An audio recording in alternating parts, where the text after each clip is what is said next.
உணவுகளை சமைக்கும் முறையும் நீரிழிவு நோய்க்கு முக்கிய காரணமாக இருப்பது மருத்துவ ஆய்வில் தெரியவந்துள்ளது. உணவை வறுத்தல், வாட்டுதல் போன்ற முறைகளில் தயாரிக்கும் போது கிளைகேஷன் என்ற ரசாயன உபபொருட்கள் உருவாவதாகவும் இது நீரிழிவு நோய்க்கு காரணமாவதாகவும் தெரியவந்துள்ளது. வறுத்தல் முறையில் தயாரிக்கப்படும் சிப்ஸ்கள், ஃப்ரைட் சிக்கன் மற்றும் கேக்குகள், பிஸ்கட்டுகள், தயார் நிலையில் உணவுகளில் அட்வான்ஸ்டு கிளைடேஷன் எண்ட் ப்ராடக்ட்ஸ் எனப்படும் ரசாயனம் அதிகம் இருப்பதாக கூறப்படுகிறது. அதே நேரம் வேக வைக்கப்பட்ட, ஆவி மூலம் சமைக்கப்பட்ட உணவுகளில் இந்த ரசாயனம் இருப்பதில்லை என்றும் ஆய்வில் தெரியவந்துள்ளது. பழங்கள், முழு தானியங்கள், ஆவியில் வேக வைக்கப்பட்ட உணவுகள் இரத்த சர்க்கரை அளவை கட்டுக்குள் வைத்திருப்பதாகவும் ஆய்வில் கூறப்பட்டுள்ளது.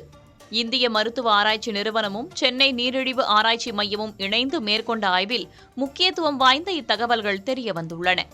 உடல் பருமன் மிகுந்த 38 பேரை 12 வாரங்களுக்கு வெவ்வேறு உணவு வகைகளை வழங்கி இந்த ஆய்வு மேற்கொள்ளப்பட்டது. இந்தியர்களை அச்சுறுத்தும் மிகப்பெரிய பிரச்சனையாக நீரிழிவு நோய் உருவாகி வரும் நிலையில் இந்த ஆய்வு முடிவுகள் வெளியாகியுள்ளன.